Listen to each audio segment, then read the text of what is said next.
Good morning, good afternoon, good evening, wherever you are in the world, and welcome to today's Harmonize to Energize, the study version released so far. And my name is Terry Matthews. I work here at the Jin Shin Jyutsu headquarters in Scottsdale, Arizona. To all those of you that are brand new to Jin Shin Jyutsu, is an art of harmonizing life energy as it moves through the body, and it's sometimes known as ki or chi.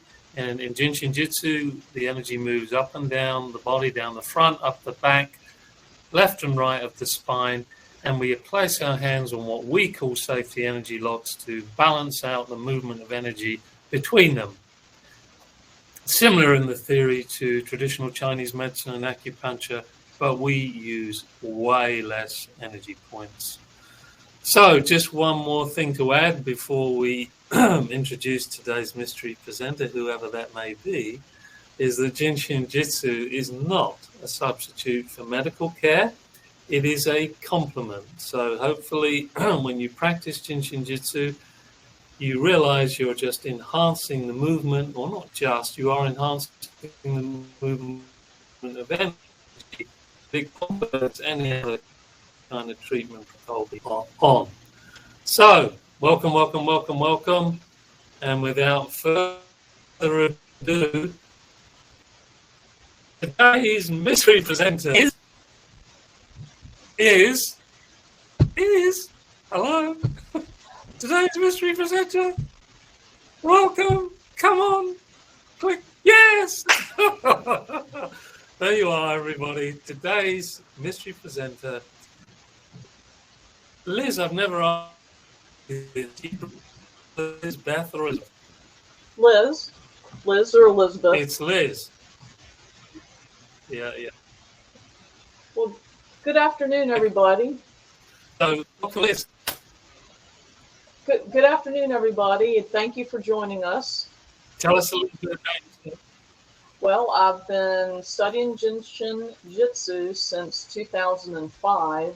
I started out studying Reiki, and a dear friend of mine, Del St. Anna, probably many of you know her, introduced me to Jin Shin Jyutsu, and from the very beginning, it just made sense to me, and I've been studying ever since, but I feel like I started studying yesterday because the more I learn, the more I realize that I don't know.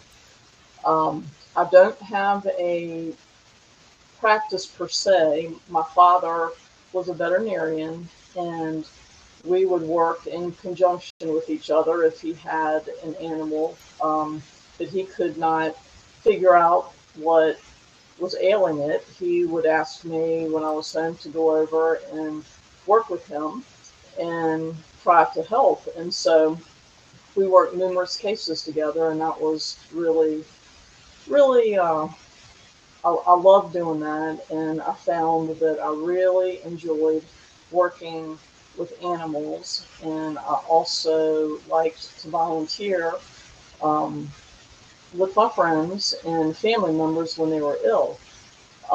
So that's kind of how I got started, and I worked for several years volunteering at a horse sanctuary on the Eastern Shore in Maryland.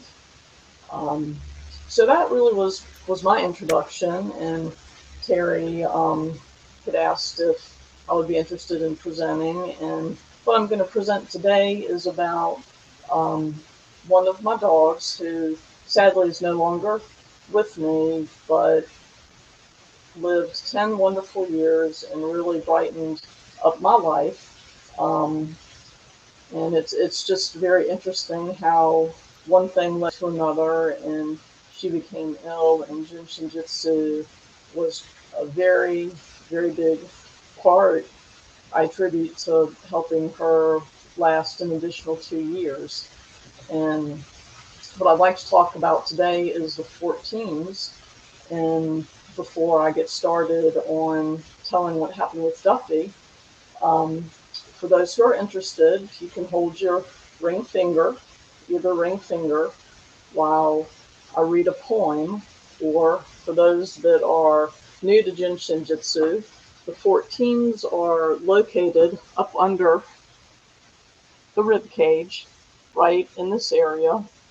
I spend a lot of time. I have some gastrointestinal challenges myself, and I spend a lot of time with my hands on my 14s helping get that settled. So, for those who'd like to join in while I'm reading the poem, hold either ring finger or your 14s. And the poem that I'd like to read is by John Rodell, and it's about breath. When I read it, it really rang true and to me, and I'd like to share it with everyone. My brain and heart divorced a decade ago over who was to blame, about how big of a mess I have become eventually. They couldn't be in the same room with each other. Now my head and heart share custody of me. I stay with my brain during the week, and my heart gets me on weekends. They never speak to one another. Instead, they give me the same note to pass to each other every week. And their notes they send to one another always says the same thing. This is all your fault. On Sundays, my heart complains about how my head has let me down in the past.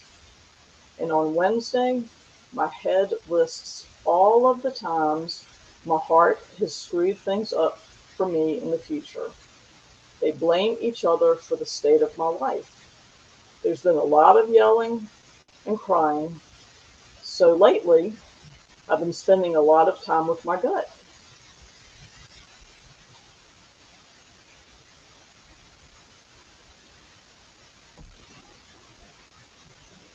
Bear with me. I'm working off my cell phone, and it just disconnected.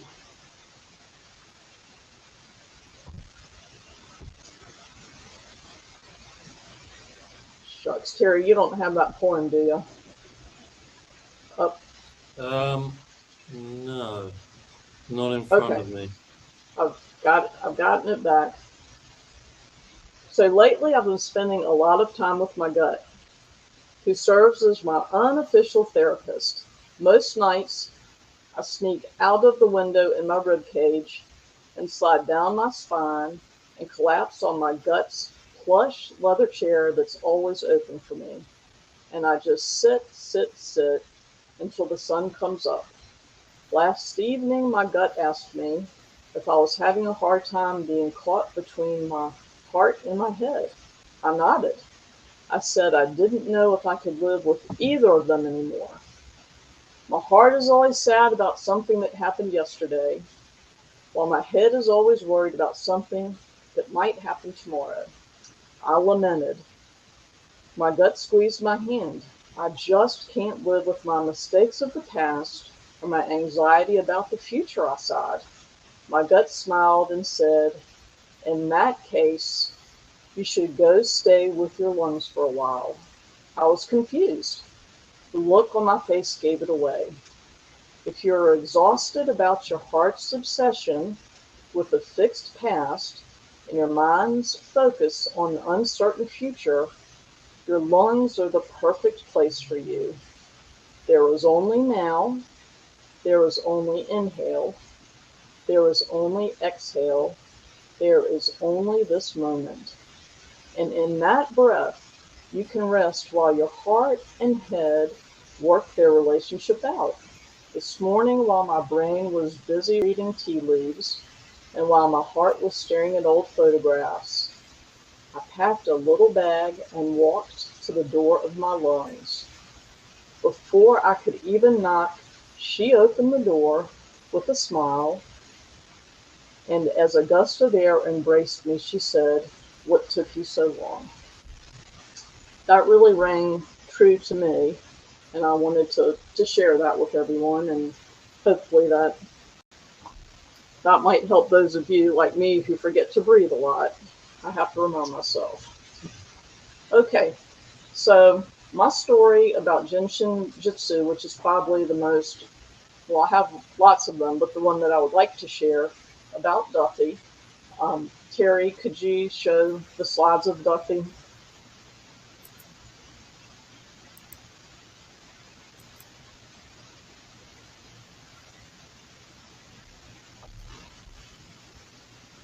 She was a really fun-loving, sweet, gentle dog. I, for the weekend, was taking a class with Michael Wenninger, and had just arrived home to my house, and walked up the steps and looked out the window, and I saw that she was in distress. She was a Greater Swiss Mountain Dog, um, and they are um, very frequently they bloat, and somehow I just knew that that was the case with the way she was acting and looking out the window. So I went running downstairs. There's another picture of her, and asked my roommate, quick, get the car, back into the backyard. We loaded her up, and I had just been studying with Michael in class, and you would have thought that I would have known what to do. But I was all thumbs and just absolutely scared to death. I called a friend of mine, Kristen Cozier, on the phone, as we were getting her loaded up, and I was like, oh, no, Duffy's bloated. What do I do? I could not remember a thing. And Kristen said, hold the ones, prime mover and shaker, hold the ones. We got her loaded into the car. I was in the back seat, and we had an hour to drive. Live on the Eastern Shore in Maryland, so we had to drive from Easton over to Annapolis. And I thought, oh my gosh, this is really a bad situation, because she had really swelled up, and it's just such a painful, just a painful, a horrible, horrible situation. And if you don't catch it immediately and get immediate veterinary attention, it's just a horrible passing. So we hit the road, and I called the vet clinic and said, I have a horrible case of bloat coming in from the Eastern Shore, an hour out. We need your help. And they said, call us as soon as you get here. So I'm in the back of the, if y'all are familiar with cars, it's a teeny tiny little car called the Scion XB, and it looks like, to me, it looks exactly like a toaster with wheels on it. So we're in this teeny tiny little car, this big dog. I'm in the back, kneeling down, working over, and I kept, for some reason, Kristen's words made sense: prime mover and shaker, pull the energy down. But anytime I went to work on her ones, which for those of you that are new, it's your knees. So I kept holding those, but every time I would hold those, she would she was very much in distress, and she would whimper and moan and groan, and she was laying on her back because she was so uncomfortable. And something kept drawing me to her 14s. And so I kept going back to her 14s. I kept holding her 14s all the way for an hour to Annapolis. And when we got there, they came flying out with a gurney. And I got out of the back of the toaster with wheels. And, from my description to them, they thought that she was on her last leg, and she hopped out of the car. And it's not a condition that you can turn around. It has to have surgical intervention. You've got to first open up the abdomen, let all the air out, because the stomach flips and it cuts off circulation to the stomach, the intestines, and the blood can't get to the organs, and it's fatal. She hops right out of the car, and they were all amazed. They're like, "Oh, we thought we were going to have to load her up and carry her in on the gurney." And she still was in extreme distress, but she walked in to the clinic, and so another picture of her. And the vet comes out, and they take her back, and immediately they stuck a tube in her abdomen, and it let the air out. And the vet came out, and after they'd taken X-rays, and said, not only her stomach torced, which is twisted once, but it's twisted twice. And I guess that vet had never dealt with that type of situation, and I frankly had never heard of it, even though my father was a veterinarian. So her stomach had twisted twice, and in addition to that, her spleen was what they call pickled. It was really infected. So they took her immediately into surgery, tacked her. You have to take the stomach and sew it to the wall of the abdomen to hold it into place. So they tacked the stomach to the abdominal wall, removed the spleen, and the vet came out and told me, this is what we've done. We're going to keep her for observation, which I was like, thank you, because I certainly didn't want to take her home. She said occasionally there's some follow-up challenges and issues and some not intervention, but some heart involvement. So then that night I get a call at 1 a.m. and they said, well, she's starting to have heart challenges, or we're going to have to keep her. And they ended up keeping her, I guess, for perhaps 3 days. Every day, I co-owned Duffy. Every day, I would go over and do Jin Shin Jyutsu, and the other owner would go over and do Reiki. She was only trained in Reiki, so she was getting 2 energy treatments a day. And I really, it was wonderful vet intervention, but I really attribute Jin Shin Jyutsu to helping her recover and helping her just stabilize to the point of getting her to the vet clinic. And no one at the vet clinic could believe that she had survived the ride over, walked in, survived the surgery.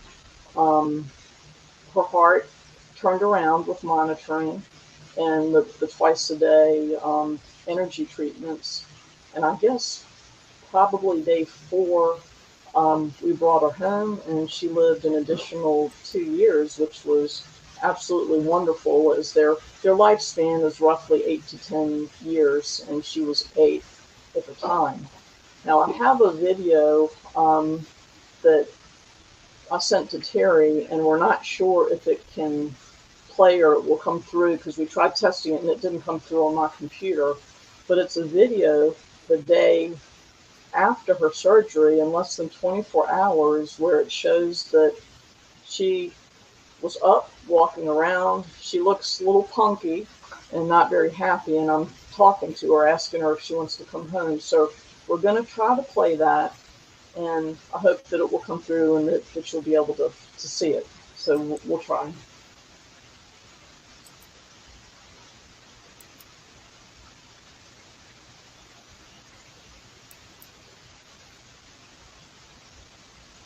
Hey, Duffers. Duffers? Can you say hi to Alice?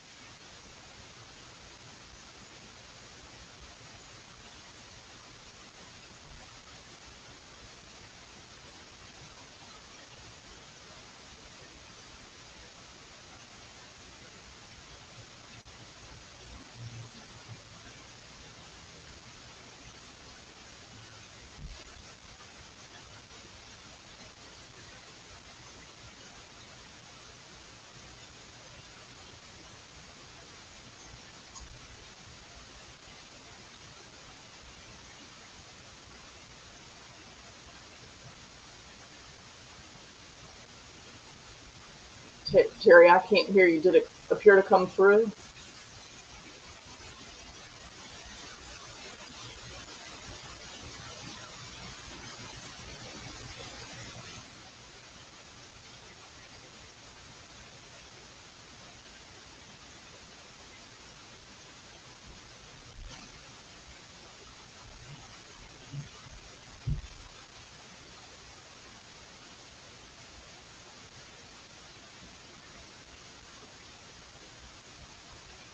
Uh, Terry, it looks like I can't hear you, but it looks like the video didn't come through. So my apologies, everyone, because it truly was a testimony to how great Jin Shin Jyutsu really is, and the wonders that it did for Duffy and to help her. And I've always been amazed at how animals, every being responds to Jin Shin Jyutsu, but I've always been amazed at how my dogs and my cats have responded to Jin Shin Jyutsu. It's just been such a blessing to me, and I'm so grateful to have gotten involved in the community and been introduced to it. So thank you very much for joining me today, and God bless. Thank you, Terry.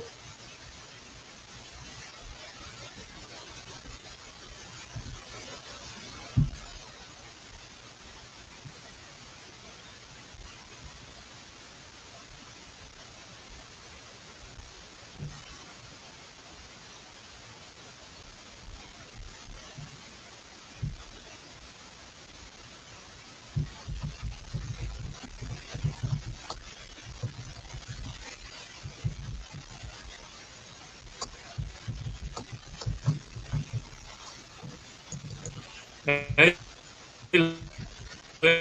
Liz? Liz? Yes, I'm here. Oh, there you are. Come back in. You disappeared. Oh, there you are. There you are. Yeah, I don't know what happened with the video. There's some gremlins going on. So anyway, I thought that was a beautiful story and a good insight into how the 1s, the 14s, and ultimately, that could be part of the spleen flow, can help, help Duffy in that respect. And of course, Jin Shin Jyutsu does work very well with all of our animals and plants and human beings. And I think this was the first time we had a presentation specifically working with a doggy. So thank you. A cute doggy. What did you say the breed was again? The greater Swiss Mountain Dog. Greater Swiss Mountain Dog. Usually they're tricolored, black, brown, and white. And she was tan and white, just two colors. And they're normally culled out in the, they call them Swissies, because they don't meet breed standards. Way back years ago, when they were trying to develop the breed, they bred St. Bernards in with them to try to get them to be, stockier and larger. So if you ever get a mother and a father that have the recessive St. Bernard gene, then they'll throw what are called reds. And she was considered a red. And they have a little bit different personality than the tricolored ones. But she just was very sweet. And I just feel really lucky to have experienced a red, because now they're becoming quite the thing. And everybody wants a red, but the breeders don't want to breed them because they don't meet the breed standards. And, the breeders are like really picky and, so, yeah. Someone has asked for the name of the poem. Let me type that in. John Rodell. I don't know that it had a name. John Rodell is the... Okay. Well, so thank you, Terry. John Rodell, yeah. Oh, thank you, Liz. It was wonderful. I appreciate you being willing to share. And do you have anything happening in your area that involves animals or us with Jin Shin Jyutsu coming up, or? I don't. Yeah, I don't. I've taken classes with Adele, and then when COVID hit, she was teaching by way of Zoom, and I took several classes then. Yeah. And I do a study group twice a month, which is great. And that's been just, everyone is working on projects with their pets, and a lot of people in the group actually are now doing volunteer work or do it as private practice. And for me, it's just been more of an emotional support with the chaos that's going on in my life.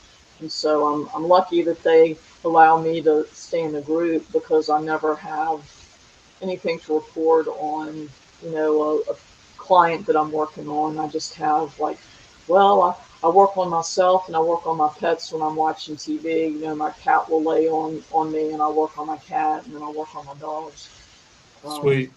But it's been. So is that actually a live study group, or is it online? It is, well, it's online. It's with Zoom. So I'm so far out in the country that I just never, I never see anyone. So thank goodness for the power of Zoom. We meet by way of Zoom twice a month and connect that way. Yeah. Yeah. But, Yeah. Yeah, well, these times have produced a lot of creative ways of, dealing with extraordinary situations, and the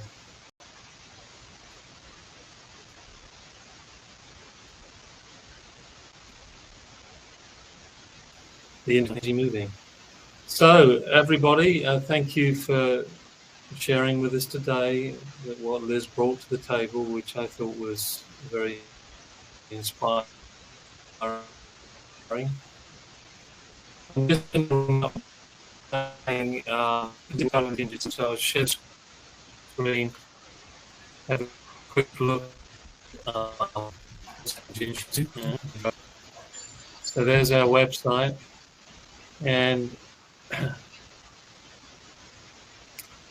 these are the main presentations coming up at the moment. Jin Shin Organic Conversations with Sarah Harp, Miniello, and Joe Pasquinelli.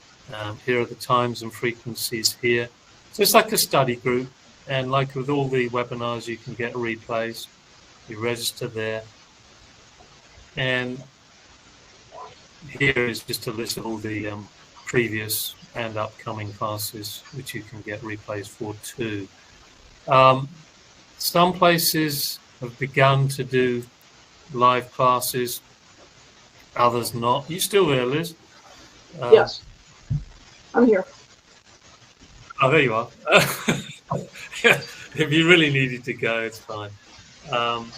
We hope live classes will return in the near future, but things are ebbing and flowing. The sine wave goes up and down. So we do our best and see how things unfold. All right. So the next time is the self-help version, where we do more of the actual practice of self-help, and that'll be Friday, 2:00 New York time. With, at the moment anyway, yours truly. And if any of you do have stories like Liz that you want to share, just drop me a line, info@jsjinc.com. All right. And we'll have a look and see what you'd like to share and see if we can fit up a time. I'm fairly booked, I think, at least all the way up till the end of November, and maybe the first Wednesday in December. And after that, I've got a few spaces. So if you got some stories, then let's hear your morning glory. All right. Enough already from me. And thank you again, Liz. It was a pleasure. And thank you, Duffy. Thank you for your spirit being with us. I think our souls are here, there, and everywhere. So Duffy's still with us in spirit, and who knows. So, goodbye, everyone. Au revoir, auf Wiedersehen, and whatever else you want to say. And stay safe. Be well. Thank you, Liz. It was wonderful. Thank you, Terry. Take care. Bye-bye. Cheerio, everybody.